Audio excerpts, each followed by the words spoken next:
Добрый день, Альберт Николаевич. Я рад приветствовать вас на белорусской земле. Будьте добры, расскажите нашим зрителям о том, что привело председателя оргкомитета премии «Золотая колесница» в экотехнопарк Skyway.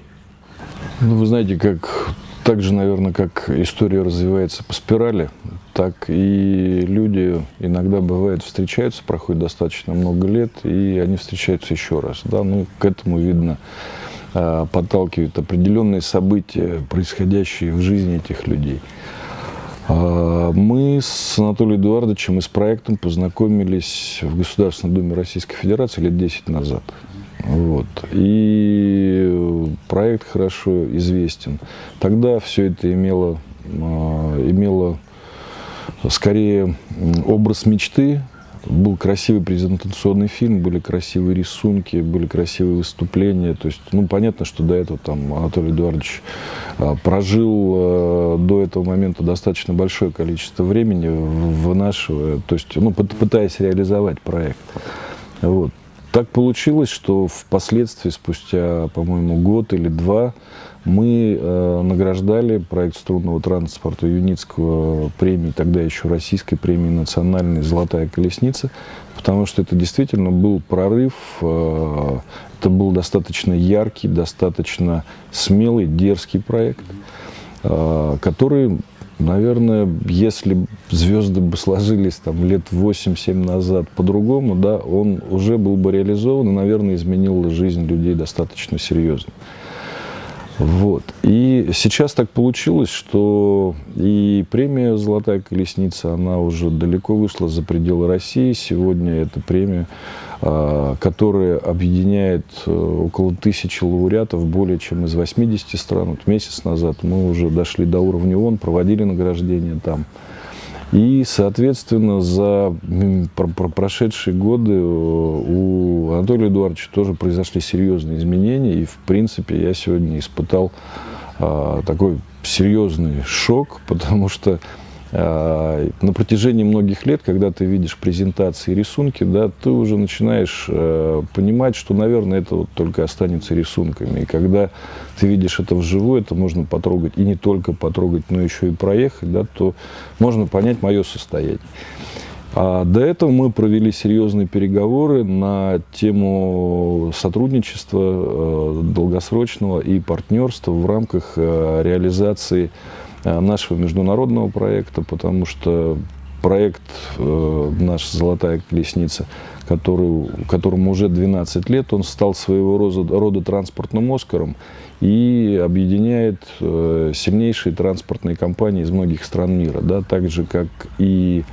То есть в наших проектах много общего, поэтому, я думаю, наше партнерство в этом плане, оно может стать таким взаимополезным и взаимодвигающим вперед. Вот, потому что цели схожи, задачи схожи. Мы пытаемся выявить лучше, показать это людям. Здесь транспорт будущего, да, уже не такого далекого, который тоже меняет жизнь людей к лучшему. И, соответственно, я здесь для того, чтобы, во-первых, испытать то состояние, которое я испытал от увиденного, да, мне очень приятно. И вы знаете, очень мало в мире людей, которые могут реализовать свою мечту. Или они видят реализацию своей мечты при жизни. То есть, допустим, лично у меня была цель, да, то есть довести уровень колесницы до общепризнанного, довести его до статуса, до Организации Объединенных Наций. И это удалось сделать в прошлом месяце, когда мы проводили гранд-церемонию. И то же самое здесь, да, когда человек, потратив большую часть своей жизни на реализацию своей мечты, он может это увидеть. Он может это не только увидеть, он принимает самое активное участие в доведении этого проекта уже до практического использования. И дай бог здоровья, чтобы все это получилось, чтобы люди, пусть с небольшим опозданием, но они все-таки получили такой транспорт будущего. Это очень здорово. В Праге 23-24 числа у нас будет совместное мероприятие с финансово-банковским советом стран СНГ. пражские деловые встречи, целью которых является интеграция стран СНГ в Европу.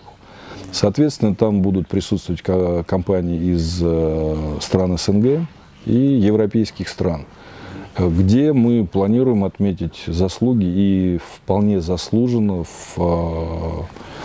вполне по делу, вот, Анатолия Эдуардовича и всей вашей команды, всего вашего огромного коллектива, результатом которой стал вот такой замечательный проект. Вот смотрю и вижу, как бежит Юнибус.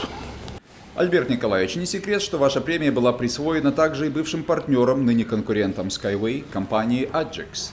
Как это случилось? Что изменилось с той поры? И как вы можете сравнить уровни развития данных проектов сейчас? Ну, вы знаете, странно, даже не странно, а невозможно сравнивать несравнимые вещи. То есть есть замечательный проект. Вот, например, даже далеко ходить не будем. Месяц назад мы от Италии награждали замечательный проект, называется «Шелковый путь». Замечательный проект, но сколько лет уйдет на его реализацию, даже представить сложно, особенно сейчас. Проект сам по себе хороший, это признают все. Причем проект, в котором задействованы министры нынешние ряда европейских стран, в том числе Китая, России, где задействованы мэры крупных городов. Суть проста: связать Китай и Европу высокоскоростным метро, которое пройдет и через Россию. Естественно, по пути маршрутов все мэры объединились в единую вот эту вот команду, которая готова этот проект реализовывать. Отличная команда, отличные идеи, все понимают, в том числе и наука. Но реально назвать срок, когда этот проект может быть реализован, невозможно. Да? То же самое и здесь. Я не буду углубляться в сходство, различия технологий, да, скажу просто одно, что на тот момент на уровне проекта, подавшего заявку от Австралии, да, это, по-моему, была единственная заявка от этой страны. Ничего криминального там эксперты не нашли, вот, поэтому, но опять же, это проект, который пока на бумаге проект. Вот. Поэтому как сравнивать то, что сейчас находится в рамках проекта, да, бумажного проекта, а сравнивать с тем, что уже реально существует, что реально есть. Есть стремление к мечте, да, есть мечта реализована. Вы эксперт в своей области. Каким, на ваш взгляд, будет транспорт будущего? Что сейчас только не увидишь. Поэтому о транспорте будущего говорить достаточно сложно, потому что это беспилотные автомобили, да, о которых там несколько пятилеток назад говорили как о нечто таком недостижимом. Сейчас, допустим, тот же город Лос-Анджелес, там больше половины автомобилей именно таких, да, когда там офис Google, где стоянка на 50 тысяч машин для сотрудников, больше половины, там люди подъезжают и втыкают в розетки на зарядке свои автомобили, да, еще буквально там лет 10 назад об этом говорили как нечто таком отдаленном будущем. Там, всевозможные дроны, которые уже поднимают людей, достаточно много всего. Другой вопрос, что просто традиционным видом транспорта, как там, железнодорожному, тому же, да, как общественному, пассажирскому, да, должны, наверное, прийти на смену другие системы, в том числе, почему бы и нет, вот тот же Skyway. По вашим сегодняшним впечатлениям от увиденного, Skyway – это транспорт будущего или все-таки настоящего? Лет 5 назад я бы сказал будущего, даже, наверное, еще года 3 назад. Сегодня я могу сказать, это транспорт настоящий. Но очень приятно, да, когда будущее приближают обычные простые люди или необычные. Спасибо.